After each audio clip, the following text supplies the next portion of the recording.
amigos, sejam bem-vindos a mais um vídeo no canal Poptopia. Eu sou o Daniel e no vídeo de hoje eu vou comentar com vocês um dos lançamentos mais interessantes do ano. Eu tô falando de O Grande Poder do Schninkel. Essa é uma HQ lançada agora pela Comic Zone, no mês de agosto. Ela é uma obra difícil de ser classificada porque ela consegue transitar por diversas escolas narrativas, né? Apesar disso, ela é catalogada aqui no próprio livro. Um artigo vem dizendo que ela se trata de uma fantasia, a primeira fantasia teológica, em um artigo de pós-fácil escrito pelo senhor Benoit Mouchard.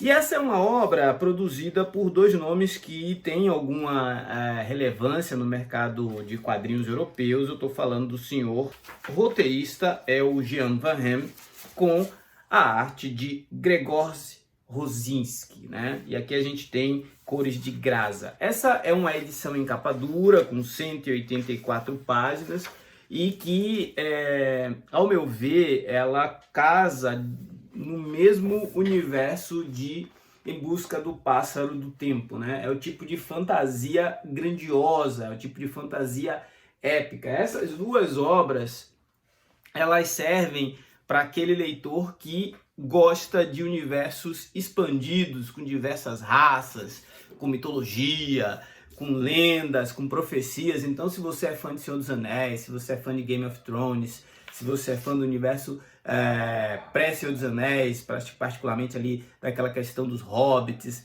você vai se divertir muito com essa obra. E se você tiver um conhecimento bíblico, um conhecimento do cristianismo, se você já teve alguma iniciação em igrejas evangélicas ou católicas, você vai ver muitas semelhanças entre a jornada do herói aqui, que é um Schninkel, uma espécie de anão, de duende, uma espécie diminuta de seres humanos, e a gente vai conhecer o John.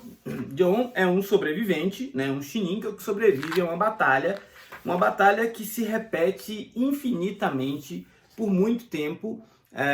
Não é que se repete, é uma batalha que ela recomeça a cada ciclo de 3 a 4 dias, né? O sol gira e eles voltam para as batalhas, as diversas raças desse mundo habitado aqui pelos Schninkels. E a gente vai descobrindo à medida que a história se desenrola que essas batalhas são uma guerra travada por seres imortais que decidiram entre si travar essa grande batalha, mas não são eles que as lutam, né? São as diversas raças desse mundo que se digladiam entre si, que são escravizadas por essas criaturas poderosas. E aí a gente vai ter um povo que é mais para os macacos, para os símios, outros povos que são mais para as amazonas, são mulheres guerreiras, outros povos que são mais para fadas e seres voadores. E nesse ciclo de a cada 3 dias, essa turma toda se encontra no campo de batalha e uns tentam lutar contra os outros. Até que esse cidadãozinho, o John, é iluminado com aquilo que poderia ser considerado uma bênção, né? Ele recebe o grande poder de um ser que é denominado o Criador e que dá a John uma missão. Ele precisa pacificar esse planeta, essa terra, ele precisa pacificar esses povos ou o planeta inteiro será destruído. E o John parte nessa jornada. E aqui é onde a gente vai ver as semelhanças com o messianismo de Jesus Cristo, né? John veio para um povo diverso, ou melhor, para todos os povos, e no primeiro momento ele é questionado. A profecia que revelava a vinda dele é uma profecia que pouca gente põe fé, que pouca gente acredita, mas à medida que pequenos milagres, pequenas situações vão se sucedendo, ele vai ganhando relevância. Aqui, a história de Paul, ela lembra muito a história do Paul Atreides em Duna, né? Um Messias não desejado, ou melhor, um Messias que não queria essa missão, um escolhido que não queria ter sido escolhido, que queria só viver sua vida, mas que por razões diversas acaba topando encarar a jornada. E isso torna a HQ bem leve, bem divertida. É nesse ponto de encarar uma jornada rumo ao desconhecido, atrás de pistas, atrás de resolver enigmas, de encontrar pessoas, que essa obra lembra muito o Em Busca do Pássaro do Tempo. Então, é mais uma oportunidade de conhecer um mundo onde a fantasia ela não encontra limites. Inclusive, uma das fronteiras dessas obras é justamente isso. O limite do humor, o limite do erotismo, mesmo que sutil, o limite da imaginação, tudo isso aqui os autores simplesmente ignoraram.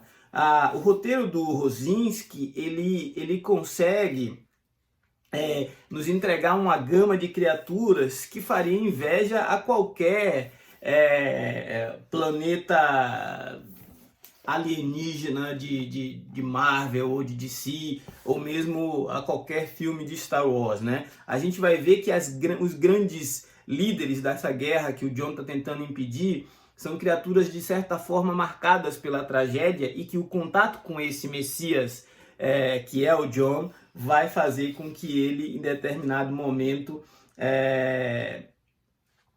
ele mude a vida desses caras, né? O Jon vai se apaixonar por uma garota e é essa paixão dele que vai fazer com que o combustível em busca de cumprir essa missão seja ainda mais impulsionado. Embora ela não seja apaixonada por ele, ela é uma das primeiras, se não, ela é a primeira seguidora dele, a primeira a acreditar nele como Messias, e ele passa o tempo inteiro confundindo essa fé com outro tipo de sentimento. Mas lá no final da história, quando a ficha do Jon cai, quando a lição de moral chega até pra gente que está lendo, é que a gente percebe ainda mais semelhança com a história de Jesus Cristo, né? Com a história do Messias que veio para nos salvar, né?